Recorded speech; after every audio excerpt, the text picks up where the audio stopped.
We're taking a bold and fresh look at our lives in Kenya. You're watching The Loop, and we're asking, how do you undo childhood trauma? How do you recover from childhood trauma?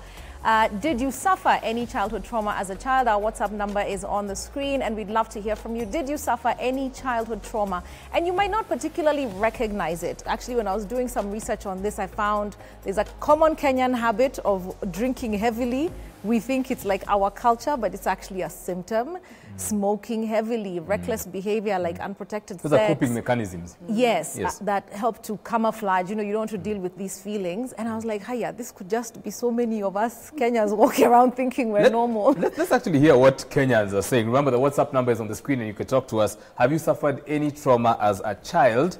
And Joe Clammy says, the saddest part is we may end up being worse than our parents. We're having kids just to have kids and using them as pawns in relationships. Ouch. I feel just sad for those kinds of children. And then we have another response here. Somebody says, Melody says, growing up, I've had to watch my siblings struggle with things which were said and done to her by family. This is her sibling. And even now, as a mother and married woman, she still struggles with some of the things, and it sometimes gets in her way. Wow. F. Kirugu says, yes, a lot of things we do or how we relate with other people is rooted in our childhood traumas. Nakisai says, this is the very reason I took time to work on my inner child and then got certified as a master life coach. Oh, nice. We need your number, Nakisai. Maybe you should be one of our guests soon. I like that. I like that. Is there a way that we traumatize boys that we don't traumatize girls? Or the reverse? Is there a way we traumatize girls and not boys?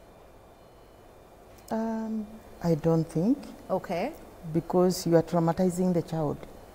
Okay. What I was getting at is, you know how we tell boys don't cry? Or you're crying like a girl. Or you're behaving like a girl. Like a girl. When you mwanaume, blah, blah, yeah, blah. that one is of time immemorial with every culture in the world. Okay. So boys are usually traumatized by not being let to be who they are, human beings. But if you encourage the child, you are a human being first and a boy next. Okay. So when you are in pain, express your pain. That calls for the parent to be very aware of what they are doing. What about this thing we do with girls where we load them up with responsibility? You know, maybe the boys are running around playing and the girl cook, clean, do your homework, run, go look for your brother. Is he okay? And come back. Like, we do that to girls, don't we? Yeah. Yes. And it is traumatizing. Because even when she's in the house, she might be sick, but she has to remember, I have to do the dishes, I have to do the clothes, I have to look after my brother. And maybe the brother is older. Oh. So it will follow them. So you have to be, as you mature, it is for you to ask yourself, am I behaving normally or am I suffering from something? Right. When you are with your family, you will see there is a mother, the lady who is always busy in the kitchen, making sure that everybody else is comfortable. Normally, it is because of how they grew up. They were being made to take care of everybody else while the others were resting. So even some positive things are a result of trauma. Can resort to trauma, depending on the response of the recipient. The individual. Okay. Yes. Okay. I have some responses there I'd like you to just listen to and tell me what you think. Felicity Magenta says, the twisted side of this conversation is that most decent parents would see it as an insult to them, as if you're downplaying all the sacrifices they made for their kids by speaking the truth. Should they be really surprised that the high rates of divorces, separations, or toxic unions is connected to the homes people were brought up in? Ego won't let people look at their homes as far as they appear to be doing well. And then the Project KE says, I'm so happy we are finally having this conversation. We can love our parents, but still admit that what they did or didn't do scarred us. Amen. Yes. Yes, because we feel guilty. Yeah. You don't want to say, oh, you want to say something, Wanjiru. Jump in, jump in. Yeah, because you don't go and tell your parents that something they did scarred you because you look like you're an ungrateful child. Or like you're calling them a bad parent. Yeah. Yes. Wanjiru, when we spoke on the phone, you were very clear I do not want to paint my parents in a bad light. Yes. It's stemming from that, right? Oh yes, yes. Yes, and also it prevents the aftermath that comes. Yeah, because nobody's perfect. I'm also not a perfect parent. You know, there are times you cannot do everything 100%. But now the difference is when you have done, like one of my parents, you've gotten to a point where if they do something and then later on they go realize it's crossed off wrongly, they actually call back or write a message to apologize. Wow. And this is something that they would never have done. Whether I took note of it or it just went to my subconscious, because when I was going through counseling, I was told at times I would get to something and then it's buried in my subconscious. So maybe later on is when it comes out. So at least with the time we've gotten to that point where at least they apologize voluntarily, whether or not I took note of it, or maybe I just brushed it off. Maybe they say something and because of the norm that I'm used to, I just brush it off. I'm like, okay, it's okay. And there's something to be said about the role of you being the person who has gone through the trauma, having the responsibility of breaking the cycle of trauma. RISPA says, finally people are coming to the realization that generation cycle is real and opening up to acknowledge that they have father and mother wounds. Hence, a clear indication that we can actually break the cycle and raise a better generation if we are intentional. Yes. So Florence, how do we start the conversation with our parents? It depends on how you are, the attachment again. Because if you are free when you are growing up, it's easy to go and tell them, Mom, do you remember you did this to me? And you finish up that issue. They will give you an explanation. I did it because of 1, 2, 3, and I'm sorry, I didn't know it would affect you so much. Being genuine. I've seen a kabag which is written, be yourself. That is the key, being yourself. But sometimes being genuine. We are scared, and in the moment your heart races, you're sweating, your voice shakes. Yeah, you can imagine, because she keeps on saying it will trigger other things. And she's fearful of what will it trigger. What are the results of me approaching this subject? But if you are genuine, even the other person will see.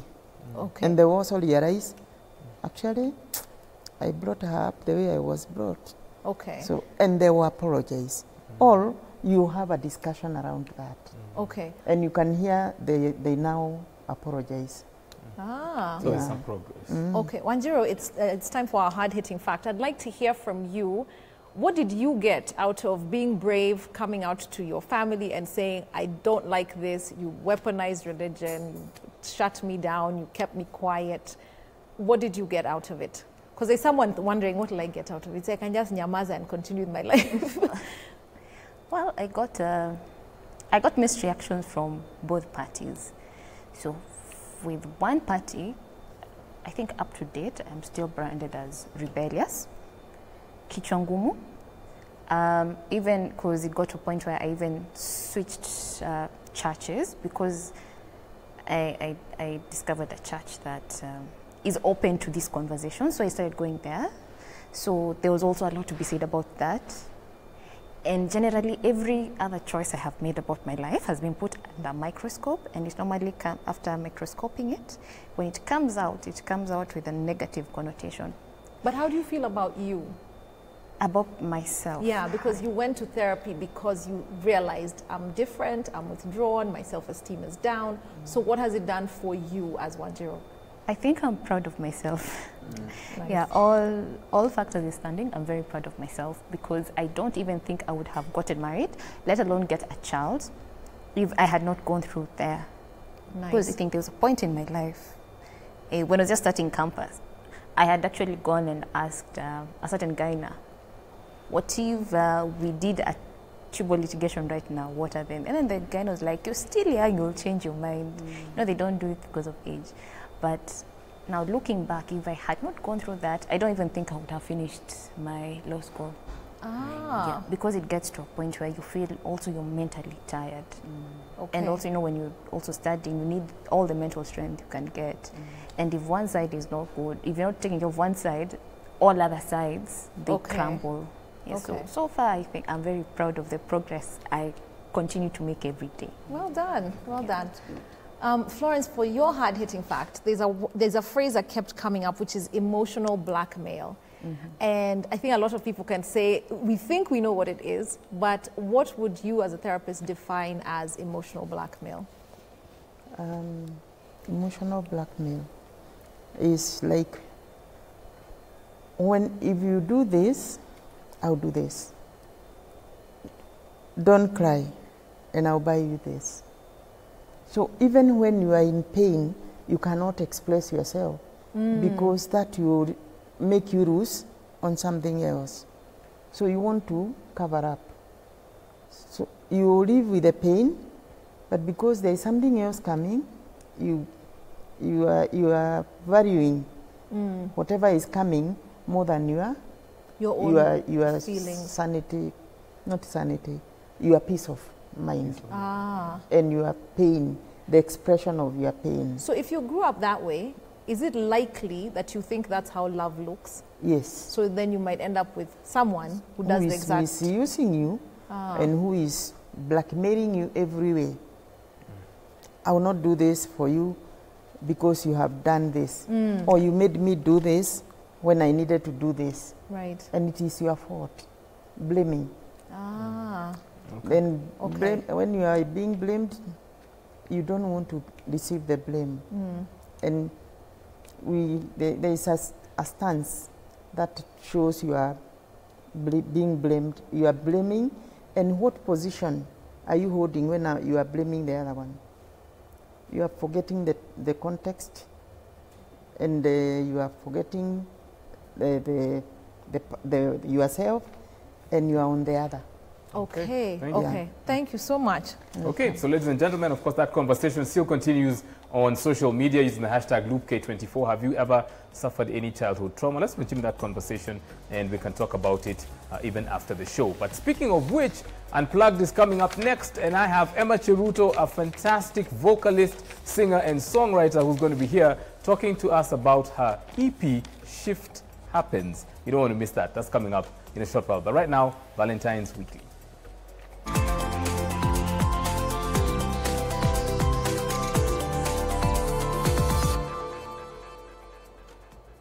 Perhaps you're sitting there and you're thinking, this is a very, very interesting topic, and now I can tell you which one of my friends has childhood trauma and which one of my co-workers. I can even name their trauma for them. But I'd invite you to look again, and especially look at how you turn up in romantic relationships. Don't poke your husband like this or poke your wife and say, niwewe umesikia. Are you the partner who cannot control your anger, or perhaps you're the partner who's the opposite of that? You can't speak your feelings, you can't express yourself, and instead of dealing with issues in a relationship, you ghost people when you are hurt. Maybe you can't bear to be criticized or told, hey, you hurt my feelings, you know? And when people come at you like that, you have a huge physical reaction, you avoid the situation. Or maybe you're super anxious and you're in constant need of reassurance and you've been called needy in relationships. Or you're the person who does not need others. Maybe you're the opposite. And you're like, I don't need anybody. I'm super independent. And it's relatively easy to hide our ugliness in our friendships. But when it comes to our intimate relationships, our ugliness, our vulnerability, it all turns up. And this, I actually think, is very good news, because if we pay attention and we acknowledge how we turn up in our intimate relationships, we can choose to then turn up differently. Maybe I'm a romantic at heart, but I truly believe that a good relationship, a great relationship, can be a place where you're not afraid that you'll be dumped, you're not afraid that you'll be mocked for opening up, you're not afraid that your secrets will be aired in public, you know, and in these stable and safe, intimate relationships, it can be a great place in which to heal and to learn new healthy ways of forming emotional attachments. So on that note, I'm going to say thank you to our guests, and Mike has a surprise guest I'm not supposed to say. You're not supposed to say, but because you smiled at me so nicely, his name is Pascal Tokodi, and he's on Unplugged next.